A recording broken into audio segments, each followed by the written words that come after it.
A quiet airport morning, a pale boy in a mask and a retired K-9 who breaks every rule to save him before anyone even knows he's dying.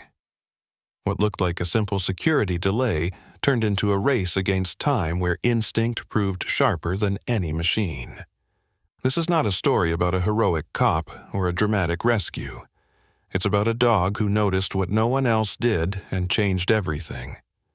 If you believe some heroes have 4 legs, like and subscribe for more stories that stay with you. It was a quiet Tuesday morning at Ronald Reagan Washington National Airport. The air smelled faintly of disinfectant and jet fuel, with the hum of travelers and rolling luggage echoing through the terminal like a restless symphony. People came and went in all directions, rushing, checking their phones, bumping into each other, apologizing and moving on like nothing had happened. There, among the crowd, a small boy walked close beside a tall man in military khakis. The boy was thin, a little pale under the harsh lights, and wore a plain blue hoodie sleeves pulled over his hands. His surgical mask covered the lower half of his face.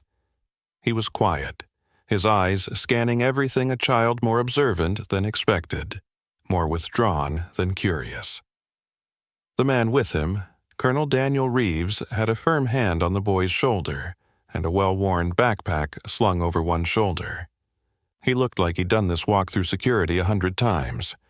He greeted the TSA officer with a practiced polite nod, handed over both boarding passes, and gently urged his son forward through the checkpoint. The boy hesitated for a beat, looking at the line of passengers ahead, then shuffled after his father. Just a few lanes over, a large German shepherd named Bear sat at attention beside his handler, Officer Jenna Boyd.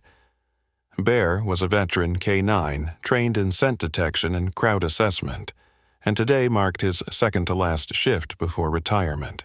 His thick coat shimmered under the airport fluorescence, and the metal tag on his collar read simply Bear. He was supposed to sweep luggage coming in from Terminal B, but due to a personnel shuffle, an officer out sick, another delayed. Jenna had been reassigned to patrol the main departure concourse. It was unusual for Bear to be so close to the general passenger population, but he had never once acted out of line. Until now, as Jenna gave the command, "Let's go." Bear, the dog, moved smoothly beside her, sniffing routinely as they approached the first wave of morning travelers. He passed a duffel bag with a laptop, sniffed a stroller, walked past 2 tourists arguing over a gate number. But then something shifted. His pace slowed. He turned abruptly, breaking stride, and zeroed in on the small boy in the hoodie walking next to the man in uniform. Bear paused, tilted his head, and gave a low, uncertain whine. Jenna followed his gaze, brows furrowing. "What is it, bud?" she asked softly. The leash remained taut, Bear tense. Then the shepherd moved deliberate, focused cutting toward the boy like gravity itself had pulled him there. He made no sound beyond a deep, throaty exhale, the kind dogs make when sensing something not quite right. His nose lowered toward the boy's side, then his belly. He circled. Once, twice. The boy stopped walking. Colonel Reeves turned sharply. "Is there a problem?" His tone was calm but wary. Jenna opened her mouth to explain, but Bear whined again, softer this time, and looked up at her, then pressed his nose lightly against the child's left lower abdomen. Jenna blinked. This wasn't standard. This wasn't protocol. Bear had been trained to alert on chemical traces on explosives, even on drugs. But this was something else. Still, she trusted him. Bear didn't make mistakes. "I'm sorry," Sir Jenna said, gesturing for backup quietly. The dog's reacting, he might have picked up a trace. "Has your son been near any unusual substances today?" The colonel frowned. "Unusual? He's been home. We drove straight here. Why?" But Bear was insistent now. He let out a muffled bark and began to circle the boy again, tail stiff, posture low, and nose glued to the same region. The child looked down at the dog with wide eyes, then back up at his father, tugging slightly on his sleeve. "Dad," the boy whispered, "my stomach feels weird." Colonel Daniel Reeves crouched slightly to meet his son's eye level, gently placing a hand on the boy's shoulder as Bear continued circling like a slow-living compass. "You okay, bud?" he asked, his voice soft but direct, the way military men speak to the ones they love. The boy nodded with hesitation. "It's just a stomach thing. I didn't eat much." Daniel exhaled, casting a glance at the TSA officer and her dog. "He's probably just tired. We were up at 4 this morning to get here. It's been a long drive." His voice carried the weight of logic of experience of a father who had seen real trauma, real danger, and didn't yet recognize this moment as either. Officer Jenna Boyd didn't respond immediately. Her eyes stayed on Bear, who had stopped barking but sat down, gaze fixed on the boy like a statue in judgment. The shepherd's ears flicked forward, tense but composed. Jenna's fingers curled around the leash just a little tighter. Bear's behavior was strange, not aggressive, but unusually persistent. This wasn't how he alerted to narcotics or explosives, and it certainly wasn't standard protocol. Jenna had worked with K9 units long enough to know the patterns, the subtleties, and this wasn't any of them. Yet the moment was slipping, already falling into the background noise of the airport. Passengers flowed around them again, oblivious, annoyed even by the brief holdup. No threats had been declared, no alarms had sounded. Colonel Reeves offered a polite but firm "thank you," nodded once at Jenna, and turned back to his son. "Let's get to the gate, huh?" The boy looked up one last time at the dog, then down at his own hoodie-covered hands, then followed. As they moved away, Bear whined once more, low and guttural, but Jenna gave the leash a slight tug and redirected him. "Let's go, Bear," she whispered. "We're not done here." From a few feet behind, another TSA employee had been watching. Her name tag read R. Alvarez, and she wore her dark brown hair pulled into a low bun. At 53, she moved slower than some of her younger colleagues, but with a sense of deliberate presence. What set her apart wasn't her pace, though it was her background. Before joining TSA 10 years ago, she had spent almost 2 decades as an emergency room nurse at a major city hospital. She knew that gut feeling, the one that crept in the back of your mind when something didn't match, when signs didn't shout but whispered in code. She'd seen that boy too pale for a child posture too still. She'd seen the dog not barking and warning but inspecting, searching. It reminded her of how therapy dogs responded to post-op patients in pain. Alvarez stepped out of the foot traffic, pulled a small black notebook from her chest pocket, and flipped to the first clean page. She noted the time, 09:14 a.m. Description: young male approx. 9 years old, accompanied by adult male in military uniform. K9 on duty paused twice, sniffed midsection of the child sat, vocalized. Child noted mild stomach discomfort. No immediate intervention. She paused, then added, "Further monitoring may be warranted."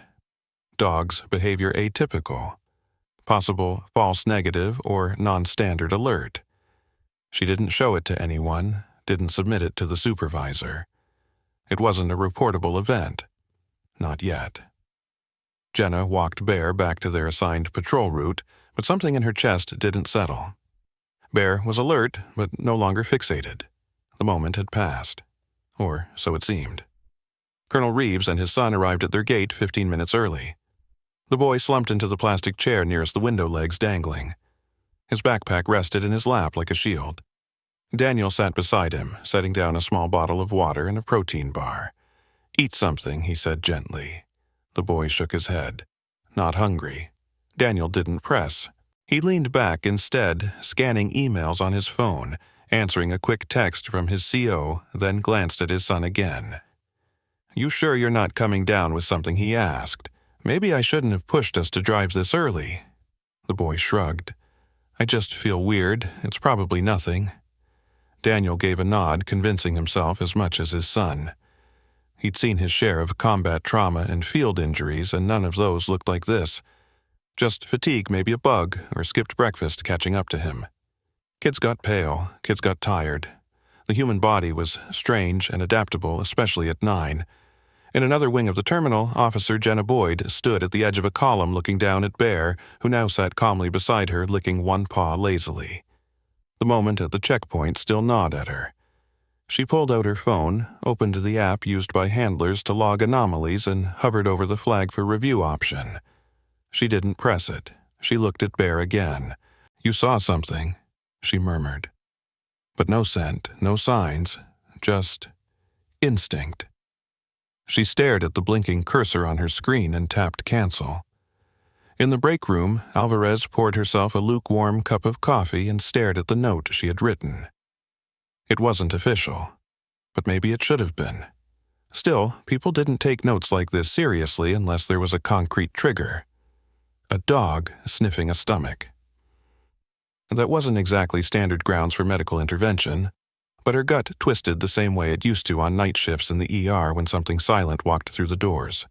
No alarms, no codes, just a child who didn't cry, a man who didn't limp, but a scan later would show things no one expected. She folded the notebook closed, pressed her lips into a thin line, and exhaled slowly. Bear's handler, she thought, had done nothing wrong. She had followed protocol, but Alvarez had seen things in her life that didn't fit protocols. She stared out the break room window toward the departure gates. Something about that boy didn't sit right. Meanwhile, on the bench near gate 32B, the boy leaned into his father, his eyelids fluttering. Daniel Reeves placed a warm hand over his son's forehead, then down to his cheek, testing for fever. Nothing. Cool, maybe even a little clammy, but not warm. He sighed, pulled a small tablet from his bag, unlocked it with a swipe, and opened up a cartoon movie. The boy didn't protest. He leaned his head against his dad's arm and closed his eyes. Daniel didn't notice the subtle way his son's posture shifted, how he curled slightly to one side, protecting his belly without knowing it. He didn't hear the TSA radio channel buzz where Alvarez's name was being called to another gate. And he certainly didn't see Bear's ears perk up again at the far end of the terminal, nostrils flaring just briefly before the dog settled once more. At 9:47 a.m., the overhead speaker crackled to life with a boarding call for Gate 32B. Pre-boarding now for military personnel and passengers needing assistance. Colonel Reeves stood and adjusted the strap on his duffel. His son rubbed his eyes, sluggish but compliant, and slid off the molded airport seat without a word.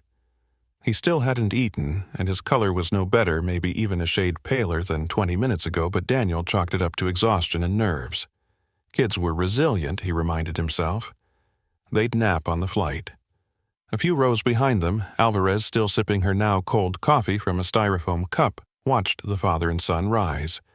She debated approaching them again, but protocol was protocol, and nothing she'd seen could override a clean security pass. Instead, she stood quietly, blending into the background as they joined the short boarding line. Just across the concourse, Officer Jenna Boyd and Bear continued their slow patrol sweep, looping back toward the main rotunda that connected Terminals A and B. Bear had returned to a more neutral state. Ears relaxed, posture loose until he reached the edge of the moving walkway that led to the departure gates. There, the dog stopped cold. He stared ahead, and his nostrils flared sharply as if catching something invisible in the air. Jenna followed his gaze instinctively, and that's when she saw the boy again. The same child from earlier, just 2 gates down now, standing at the top of the escalator with his father moments away from stepping on. And Bear moved. In a sudden burst of tension that snapped through the leash like a live wire, Bear lunged forward, growling low in his throat. Muscles locked in a way Jenna hadn't seen in years. The leash tightened in her grip, nearly yanking her off balance. Whoa, Bear, heel. She barked, but the dog wasn't disobedient. He was purposeful. He didn't attack or bark wildly. Instead, he pulled with calculated urgency, his entire being locked onto the boy. The boy, seconds from stepping onto the escalator, paused. His father, already 1 foot on, turned sharply. What now? Daniel muttered under his breath, glancing toward the commotion. That's when Bear let out a sound Jenna had only heard twice before, once during a gas leak detection drill and once during a real call involving a child with internal trauma after a car crash. It wasn't a bark. It was a warning, drawn guttural and frightening in its clarity. Jenna's heart kicked. She pulled back, restraining Bear with both hands, but his strength was relentless. He wasn't just reacting. He was trying to stop something. Bear, sit, she ordered again, voice harder, but the shepherd refused. Instead, he moved fast, too fast, and then did something Jenna had never witnessed. He lay down full body across the width of the pathway leading to the escalator, blocking it entirely. His head low, his body flat tail stiff behind him. His eyes never left the boy. A ripple passed through the nearby passengers. Murmurs started. People slowed. Phones tilted upward. A couple of children pointed. Jenna's radio crackled at her hip. K99, report your status near gate 32. She didn't answer immediately. She couldn't. Something about this moment paralyzed her not with fear, but with understanding. Bear was breaking training flagrantly, but not randomly. Colonel Reeves stepped back from the escalator, his hand tightening protectively around his son's shoulder. "Ma'am," he called out across the space tone, commanding but composed. "Is there a reason your dog is in our way?" Jenna looked up, unsure what to say. There was no protocol for this. No checklist for when a dog decides to throw himself in front of a child without a trigger. "He's reacting to something," she finally said, approaching slowly, leash taut in her grip. "I don't know what, but this isn't normal. He's never done this." The colonel's jaw clenched. "We've already been through security. You cleared us. My son's fine." Jenna nodded, eyes flicking from him back to Bear, "And he hasn't moved from that spot. He won't let anyone pass." Her words were tight, breathless. She looked at the boy. "Kiddo, you sure you're feeling okay?" The boy didn't answer immediately. His lips moved like he was about to say something, then hesitated. His hand brushed against his abdomen, just barely, as if testing something under the fabric. Then, in a voice barely louder than a whisper, he murmured, "It still hurts." Daniel turned sharply. "Hurts," where the boy pointed vaguely to his lower left side. "It's like a pinch. I think it's from the car ride." Jenna didn't respond. She crouched next to Bear, placing a steadying hand on his back. His ears twitched, but he didn't move. It was the most deliberate obstruction she'd ever seen a dog make. Meanwhile, 2 security cameras mounted above the concourse pivoted slowly, lenses, adjusting, capturing every second. In the surveillance room upstairs, a TSA tech leaned forward, watching as the feed played out in real time. Bear lying across the terminal walkway, the boy standing frozen, the crowd pausing. From that overhead angle, the scene looked choreographed, like a film moment too sharp to be coincidence. Officer Alvarez arrived seconds later, alerted by Jenna's silence on the radio and the presence of forming onlookers. She spotted the boy and his father instantly, then her eyes found Bear stationary, intense, blocking the escalator like a guard dog from Myth. She took one step forward and whispered, "He's still reacting to that kid." Jenna nodded without looking up. "I can't get him to budge. Have you seen him do this before?" "Never." Alvarez's gaze shifted to the boy again. There was something about the way he stood, shoulders slightly curled, favoring his left side. Not dramatic, but, to a trained eye, obvious. She remembered patients who guarded that way when dealing with abdominal bleeding. She looked at Daniel. "Sir, with respect, I know you're military, but I used to be ER. I've seen this posture before. You should get him checked." Daniel exhaled hard, frustration flaring. "He's not sick, he's just tired." But even as he spoke, doubt bled into his voice. "I mean, unless—" He trailed off, staring down at his son. The boy had gone pale again. Jenna rose slowly and called in for medical standby just in case. "We're not making a scene," she said into her radio, "but I want someone here with a kit. Something's wrong." Bear remained perfectly still, his presence a wall no one could ignore, no one could reason away. And as the terminal buzzed around them, unaware that something invisible was pushing toward the surface, Jenna finally whispered not to Bear, but to herself. "You were right from the beginning, weren't you?" The air felt heavier as the situation at the terminal escalated from curiosity to concern. Passengers who had initially paused out of intrigue were now murmuring in confusion, unsure whether to keep walking or step aside. Bear remained motionless, body low, tail stiff, his gaze anchored unwaveringly on the boy. Colonel Reeves looked torn between brushing this off and yielding to something deeper, gnawing at his instincts. Years in the field had taught him to listen to red, subtle shifts in body language, tone movement, and though he didn't want to admit it, something in his son's posture was changing. Slowly, but distinctly, the boy's frame had begun to lean slightly forward, as if standing required more concentration than usual. The light in his eyes dimmed not in fear, but like a bulb fading due to a faulty connection. Alvarez, observing all of it, leaned in and whispered to Daniel, "Just have him sit for a moment." The dog isn't just reacting for no reason. You know that. Her voice wasn't forceful, it didn't need to be. It carried the weight of someone who had been there, who had seen people try to walk off strokes, heart attacks, and ruptures with casual shrugs. Daniel nodded, finally, begrudgingly, and knelt beside his son. "Hey, buddy. Let's take a seat for just a second, okay?" But the boy didn't respond. His lips trembled slightly, and then his knees buckled. The sound he made wasn't a cry, it was more like a faint gasp escaping before his body collapsed into his father's arms. Daniel caught him just in time, guiding him gently to the floor, eyes wide with alarm. Hey, look at me. Come on, son, stay with me." The boy's head lolled slightly, and his skin had turned a frightening shade of gray drained entirely of color. The shift was sudden, undeniable, and devastating. He looked ghostly, like blood had retreated entirely from his face in mere seconds. People around them gasped, and the tension broke. A woman stepped back, knocking over a carry-on. A man dropped his coffee. Jenna hit her radio hard. Medical emergency gate 32B. Pediatric male unconscious, possible internal distress. Respond immediately. She didn't bother with protocol lingo, there wasn't time. Bear, who had been lying in blockade position, suddenly rose, not with force or fear, but with the same controlled, deliberate energy that had started this entire chain reaction. He moved forward toward the boy, past Daniel, past the passengers frozen in place, and approached with a strange calm. "Wait, Bear," Jenna called softly, holding the leash as far as it would go, but Bear wasn't running.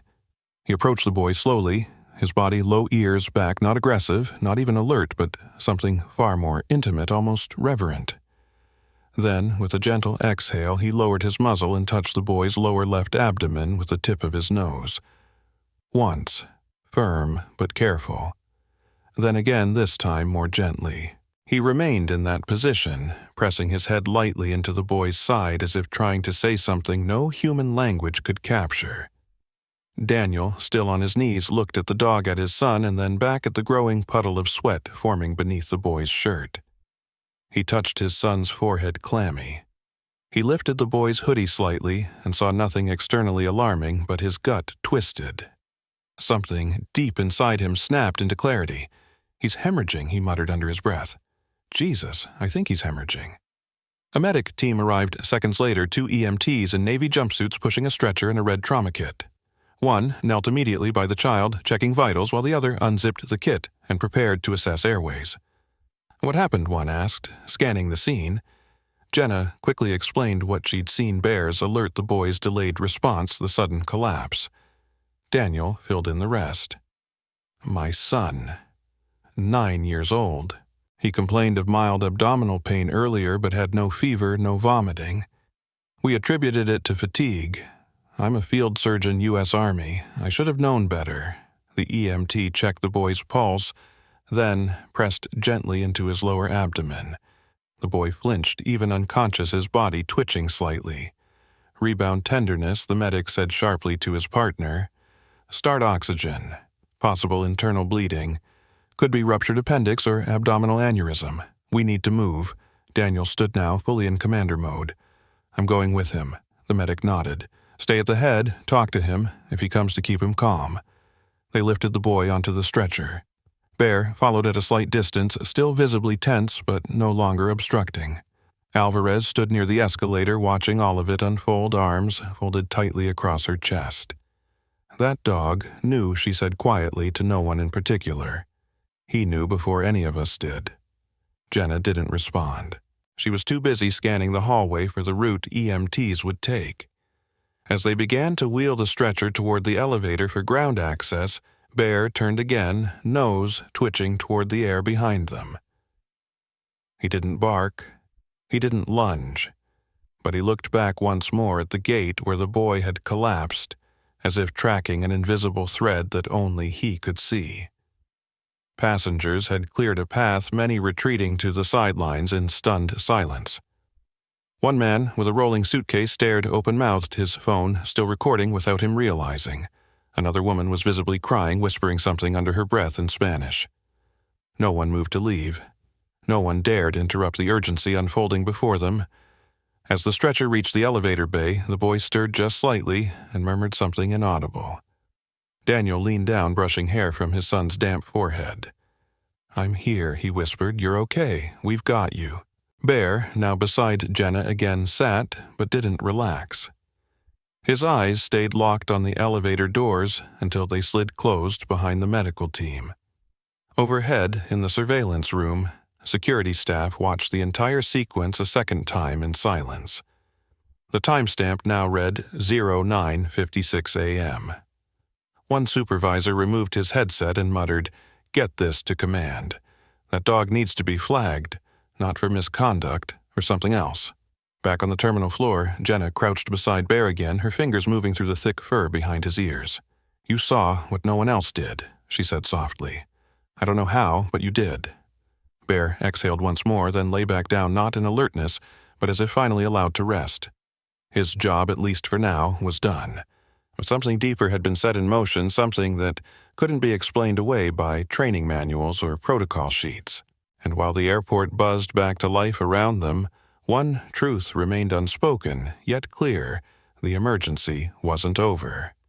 Not entirely.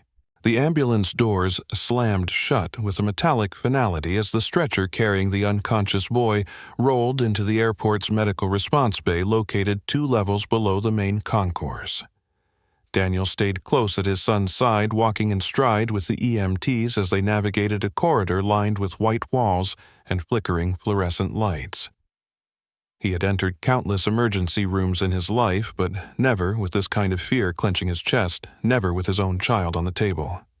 The boy had not regained consciousness, but he moaned softly, shifting his head left and right as the paramedics attached sensors to his chest and wrapped a blood pressure cuff around his small arm. O2 sats dropping 1, EMT said urgently. BP's unstable, systolics falling. We need confirmation. Daniel leaned in. Get imaging. Focus on lower left quadrant. I think it's vascular. Already on it, the lead EMT replied, nodding toward the ultrasound tech who had wheeled in a portable scanner. Dr. Eleni Karras, the airport's supervising physician, stepped in wearing scrubs and gloves, her dark hair tied back, and immediately took over triage. She had trained for high-pressure trauma cases but rarely encountered one with so little external trauma. Vitals, she asked sharply. Respiratory shallow. Pulse weak and thready. Child is diaphoretic and pale. Possible GI involvement, one of the EMTs reported. He mentioned abdominal pain earlier, Daniel added, stepping back slightly to allow Dr. Karras room. She turned toward him. Who are you to the patient, his father? I'm also a military surgeon. I suspect internal bleeding may be a rupture. She nodded once, then turned back to the child. Let's scan. The room fell quiet except for the hum of the ultrasound machine and the faint beeping of a monitor registering the boy's fragile heartbeat. As Dr. Karras moved the probe over the child's belly. A black shadow emerged on the screen, an abnormal pocket along the lower peritoneal lining. She narrowed her eyes, adjusted the angle, and saw it free fluid pooling. There, she said, pointing. That's blood. He's bleeding internally. Where from, an EMT asked. Looks like from a mesenteric vessel, possibly a micro-rupture in the inferior epigastric area. It's rare, but dangerous. We'll need to stabilize and transfer him out immediately. Daniel clenched his jaw. A microvascular rupture, that's not common in kids. Exactly, Karras replied. Unless there's an underlying condition, vascular fragility, maybe an undiagnosed connective tissue disorder, or trauma we didn't catch. Either way, this wasn't going to fix itself. The boy stirred again, eyes fluttering open, briefly unfocused and hazy. His lips parted, and he exhaled a trembling breath. Daniel took his hand. You're okay, son. Stay with me. Dr. Karras turned to the EMTs. Get him on norepinephrine drip. Prep for medevac. She then looked directly at Daniel. If he had boarded that plane, the change in cabin pressure would have made this worse, possibly fatal. Explain, he said, though part of him already knew. At altitude, reduced atmospheric pressure causes trapped gas to expand and weak vessels to rupture more freely. Even minor tears can escalate into massive hemorrhaging. Your son wouldn't have survived the flight. Daniel said nothing for a long moment, just watched his child breathe under the oxygen mask and felt the slow drop of sweat down his own temple. Bear stopped us. That dog saved his life. He whispered, half in awe, half in disbelief. Back in the terminal, Jenna paced outside the employee briefing room with Bear lying at her feet, panting but alert. She hadn't moved since the medics left had refused to return to patrol. Alvarez stood beside her, arms crossed, expression firm. They just radioed in, the kids bleeding internally. They caught it early. Jenna looked down at Bear. He knew, somehow he knew. And now you're going to get written up for breaking protocol, Alvarez added with a wry smile. But they'll also flag this case for review. You'll be fine. Jenna wasn't listening. Her eyes stayed locked on Bear. He didn't sit, he didn't bark, he laid down and waited. That's not in the manual. In the medical bay, Dr. Karras completed her documentation while the medevac team arrived with a portable stretcher and IV stand. The boy's condition had stabilized slightly under the drip, but time was still precious. We've called Children's National. They'll have pediatric vascular standing by. Let's go. Daniel kissed his son's forehead gently, then moved beside the transport crew. He'll be okay, right? Karras gave him a tight nod. He's lucky. Incredibly lucky. If this had gone even 10 more minutes undiagnosed.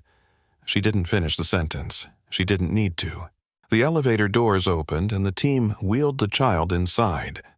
Daniel paused only to grab his bag and turned back briefly toward the glass corridor where sunlight filtered in from above.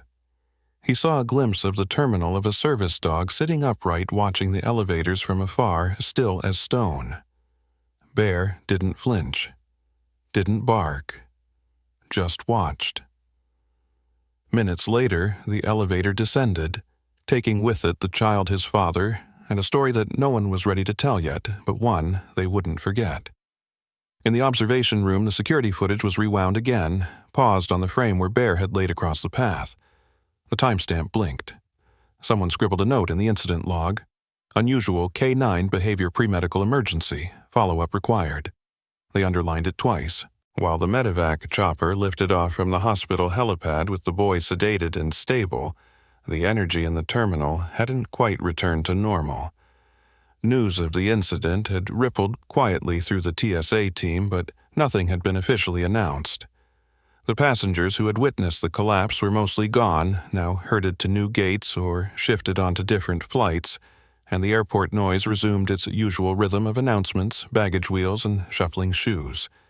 But inside the break room, where the air still carried the bitter scent of lukewarm coffee and stress, Alvarez sat across from Jenna, the tension in the room thick with more than just protocol violations.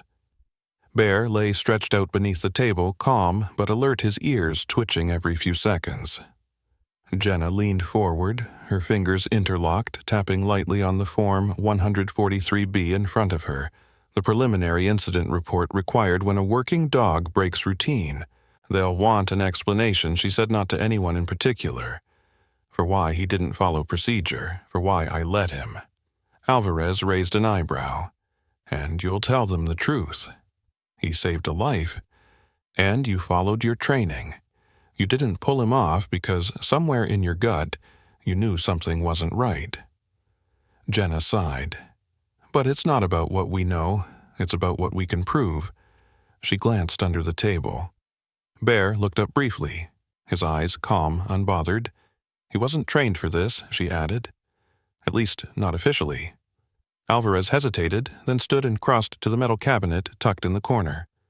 She opened the drawer labeled K9 Transfer and Training Histories and pulled out a thick yellowing file, flipping through it until she landed on the name Bear ID hash A79Q7. She brought it over, handed it to Jenna. Take a look at page 6. Jenna opened it, skimming the basic profile breed certification service time, and then paused. Deployed for FEMA Rescue Initiative, North Carolina, 2018, she read aloud. Secondary Training Disaster Scent Differentiation Advanced Physiological Cue Response.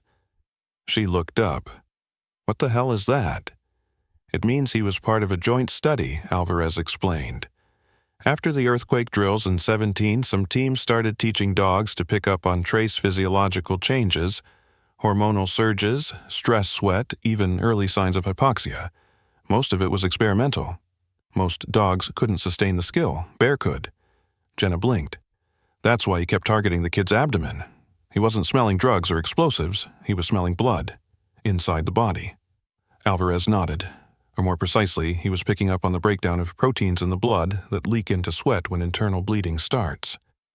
It's rare, almost impossible to train for, but a few dogs, just a few, retain it if they're exposed to enough cases. Bear's one of them.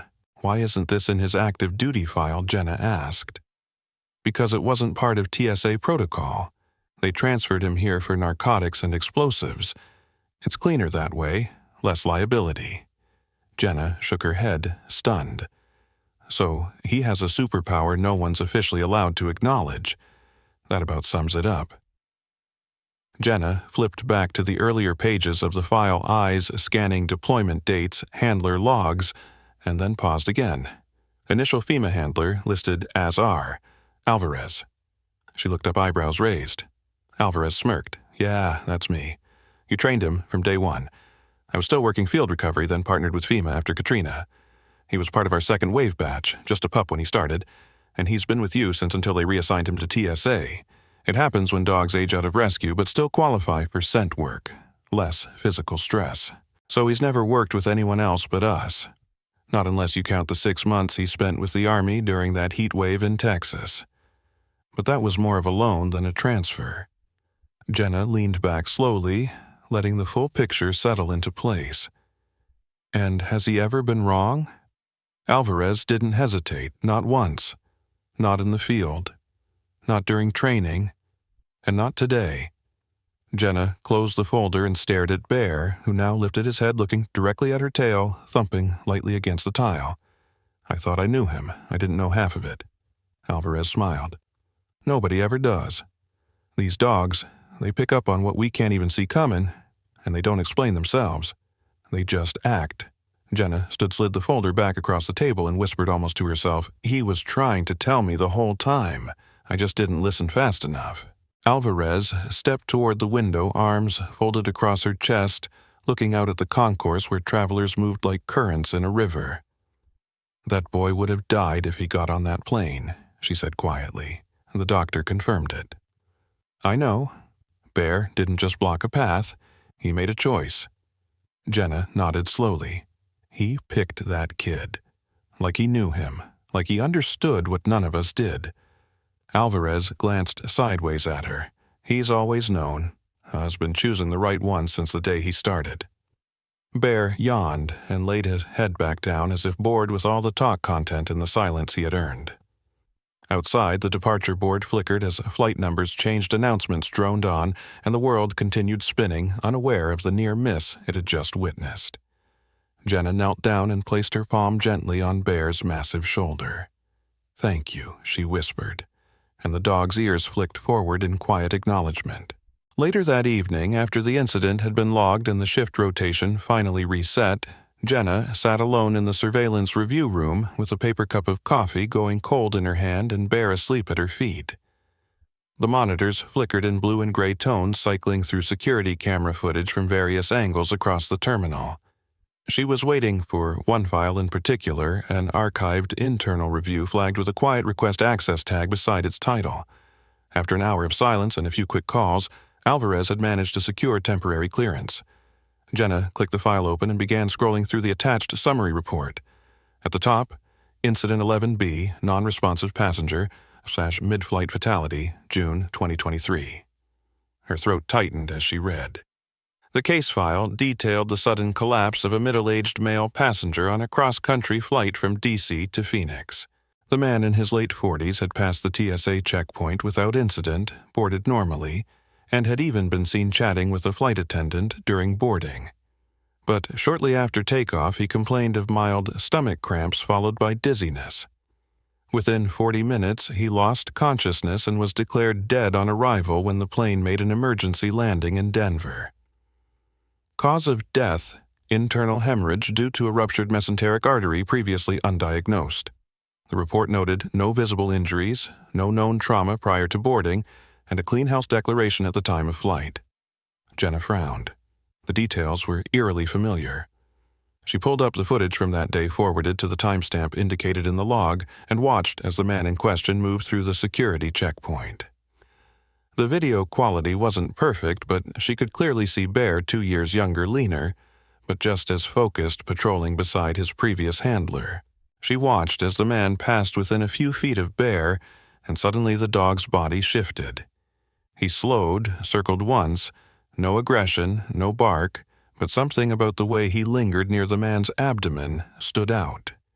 His head tilted, and he gave a low sound, not quite a whine, not quite a growl, before moving on. The handler tugged him gently, redirecting him to another lane. No action was taken. The man had no red flags, no items of concern, and the dog hadn't performed a formal alert. Bear had tried, Jenna thought. He just hadn't been allowed to finish what he started. She minimized the footage and opened the incident notes, eyes scanning for keywords. There it was entered by Alvarez herself. 2 days after the death, handwritten barely more than a sentence, Bear paused on this passenger. Monitored behavior but no standard trigger. May revisit with future pattern review. Her breath caught. This wasn't the first time. The pieces slid into place like they'd always belonged together. Bear's behavior wasn't just random instinct. He had identified a similar case before, 2 years apart, 2 different people. One boy saved, one man lost. Jenna stood and walked across the room to a different terminal, one connected to the K9 Behavioral Archive, and keyed in Bear's ID. A list of all logged reactions, drills, alerts, and anomalies filled the screen. She scrolled quickly, fingers tapping with purpose, and found what she was looking for. In both incidents, June 2023 and this morning, Bear had displayed the same pattern: pause, focus attention to the lower abdomen, non-verbal vocalization, and refusal to disengage. There was a term used by field handlers in undocumented situations, shadow lock. It referred to moments when a dog exhibited consistent behavioral fixation with no external confirmation, typically dismissed unless repeated. Bear had only 2 shadow locks on file in his 7 years, and now they both had names.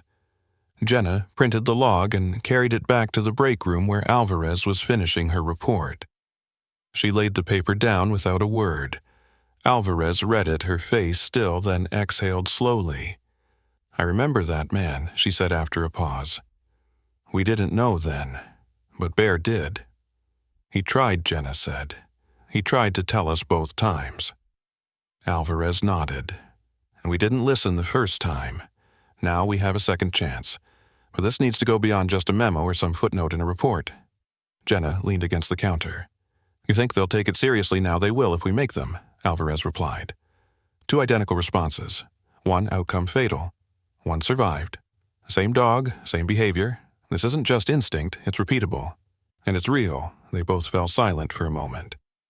Bear, as if sensing the weight of the moment, shifted slightly in his sleep, his paws twitching like he was chasing something in a dream. Jenna stared at him with renewed awe. He knew she whispered. "Before we did.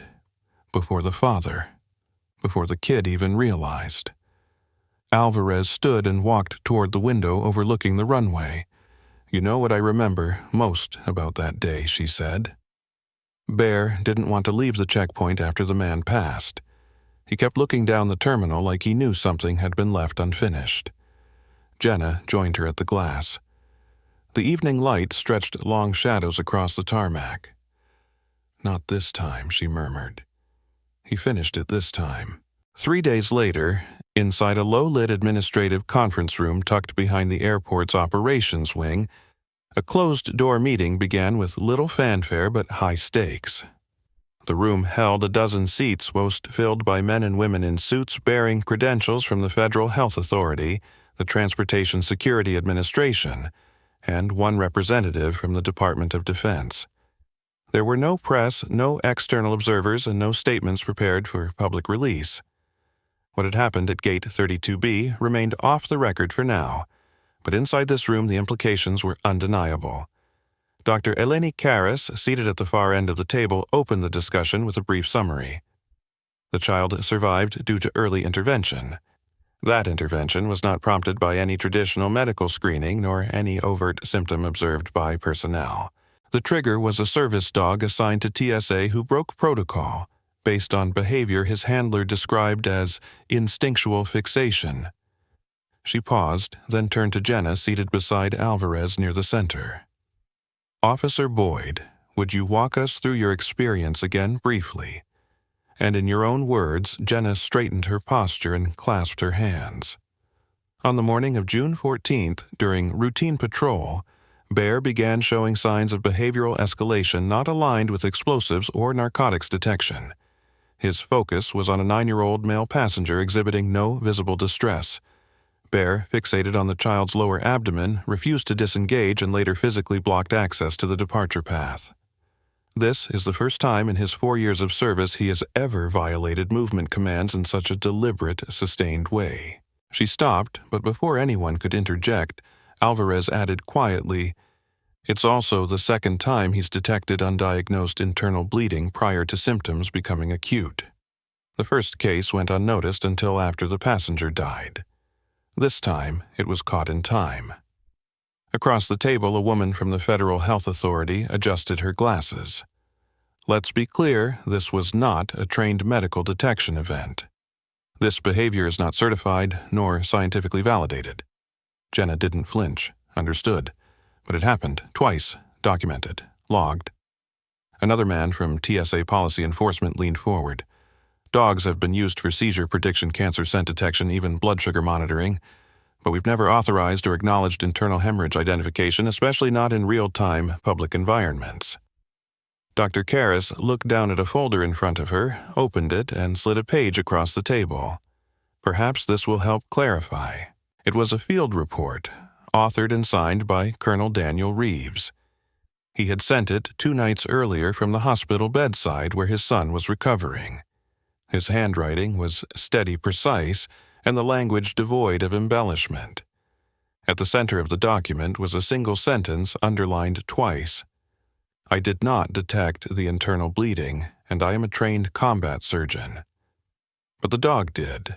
The room went still as each official read the line. "This is a father's gratitude," one muttered. "No," Dr. Karas replied. "This is a professional admission, and a challenge." On another screen, a short compilation of surveillance footage was cued and played. It showed Bear's exact movements over the course of 10 minutes, the initial hesitation at the checkpoint, the repeated circling the position across the walkway, and finally the gentle nudge to the child's abdomen just before collapse. The footage was time-stamped, annotated, and reviewed silently by the group. "I've seen bomb dogs," said the DoD representative. "Seen what they can pick up before any human or device does. But this is different." Alvarez nodded. "It's physiological, not environmental, and it can't be trained the same way, but we know what it looks like when it happens." The health authority official tapped her pen. "Let's talk next steps. There's already been informal interest in exploring a new classification, non-invasive physiological detection via K9. But it would mean rewriting entire protocols, retraining staff issuing legal protections. We don't even know how many dogs could replicate Bear's performance." Jenna leaned forward. "Maybe not many, maybe just him, but how many lives would we lose by ignoring what he can do?" Alvarez spoke next. "We're not asking for a full deployment. We're asking for a pilot. 1 terminal, 1 dog, 1 program. Let the evidence speak for itself." The man from TSA Policy scribbled a note. "And what do we call this? It's not search and rescue. It's not narcotics or ordnance." Karas answered without missing a beat. "We call it predictive physiological response. Or, if that's too clinical medical, sentinel."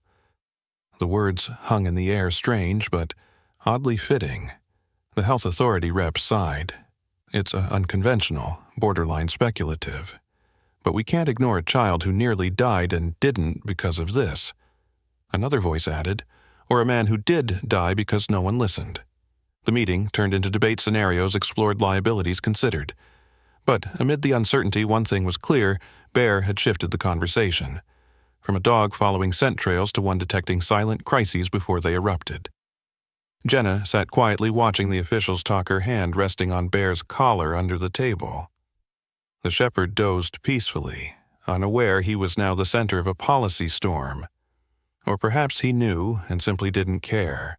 In the days following the closed-door meeting, everything moved with a quiet gravity, unlike any Bear had experienced during his active service. Early one morning, before the arrival of the usual airport bustle, a transport van pulled up at the K9 patrol entrance. Its side panels unmarked but discreet.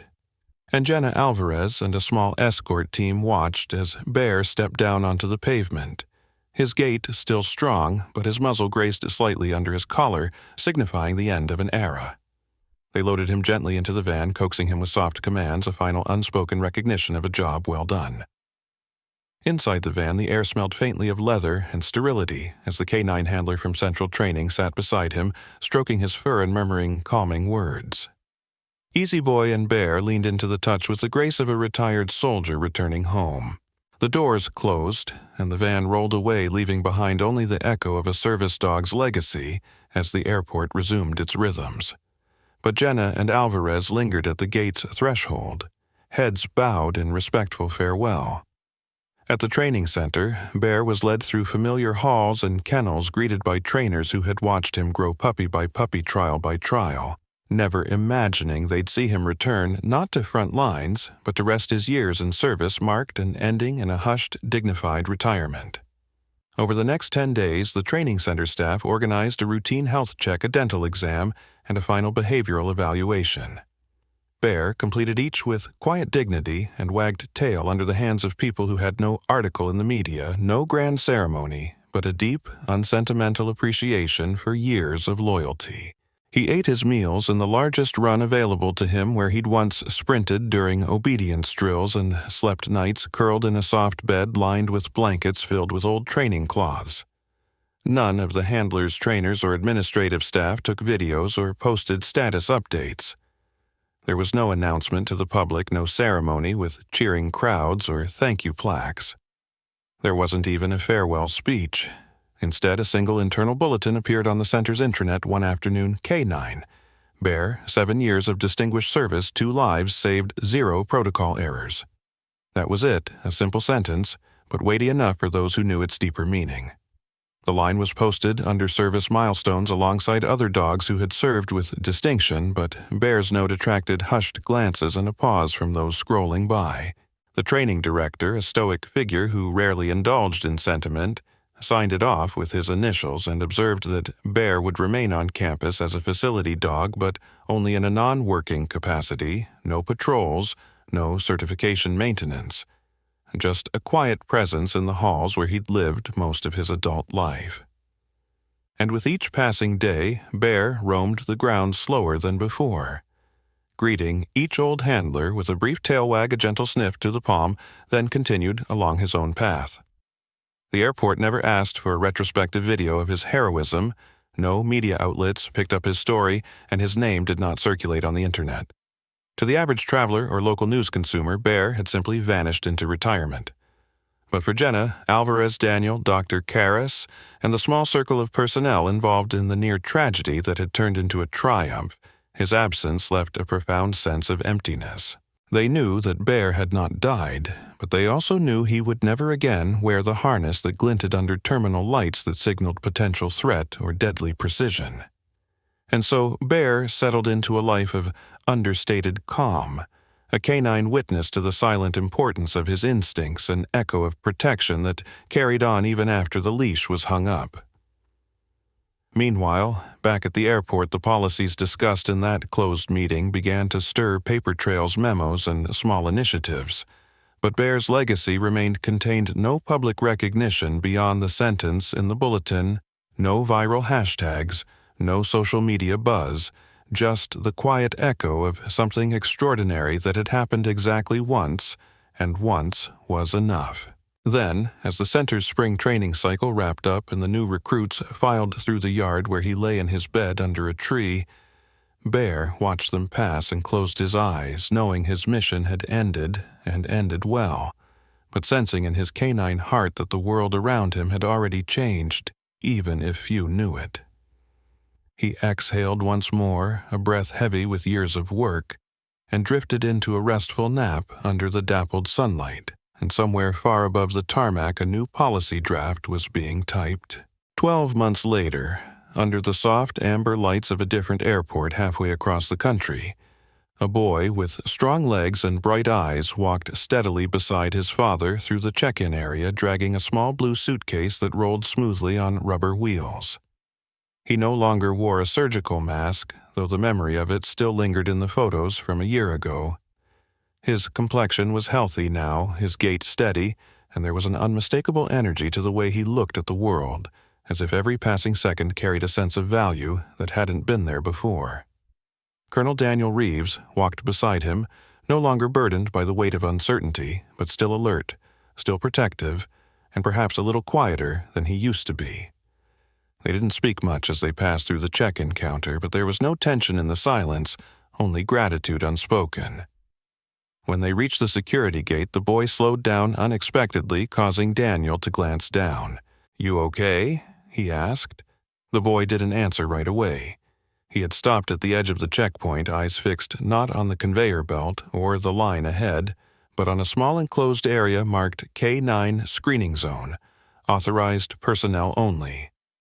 Behind the glass stood a younger dog in training tail, wagging uncertainly as its handler gave a hand signal. The boy stared, unmoving. Then, without turning his head, he whispered almost to himself, "I don't know why he chose me." Daniel paused, watching his son carefully, and the boy added a little louder, now still facing the glass, "But I know I'll never forget him." He smiled, not a big grin, but something smaller, more private, as if letting go of a secret he'd been holding too tightly. Then he turned and joined the line, stepping through the scanner without hesitation. Miles away, in a modest compound nestled between a training yard and an equipment shed, Bear lay curled in a patch of afternoon light, the sun casting a warm line down his back through the slats of an old wooden awning.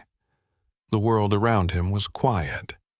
Most of the younger dogs had been taken out to the field for scent drills or obstacle work, and the only sound was the occasional hum of cicadas from the nearby tree line.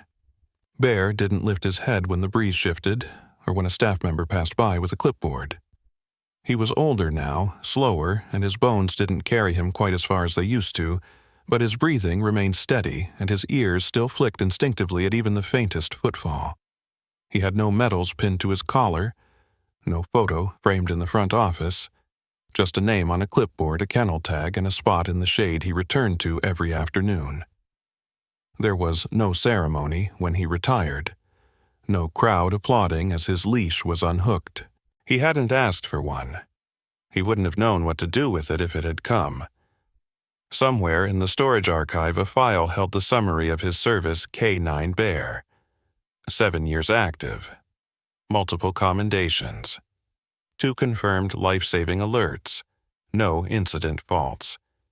It was a line that meant little to those who'd never seen him move through a crowd with surgical awareness or lie across the path of a child not yet dying but nearly gone. The trainers sometimes joked that Bear had a ghost sense, a kind of canine intuition they couldn't explain but never questioned. When new recruits asked about him, someone would point to his kennel and say, "That's Bear. Watch how he watches people. He doesn't miss anything." But the newer handlers, fresh from training modules and scent exercises, never truly understood. How could they? Bear wasn't a legend. He wasn't a headline. He was just a dog who got it right when it mattered most. And now, as the sun dipped lower across the western edge of the compound, Bear sighed a deep exhale that seemed to carry not exhaustion but peace. He stretched his front legs slowly, one at a time, then settled back into his spot, head resting on his front paws. There were no dreams that afternoon, only the gentle drift of old memory, faint and wordless, like the scent of a heartbeat caught just before it breaks. The boy was safe. Bear didn't know that in a human way, but some part of him felt it. The way a bird knows when the storm has passed, the way a soldier senses when the battle is over, and far away a child stepped onto a plane. If this story moved you, consider subscribing for more real emotional stories that stay with you long after the last word. I'd love to hear your thoughts. What part stayed with you the most? And where in the world are you reading this from? Drop a comment and let's talk.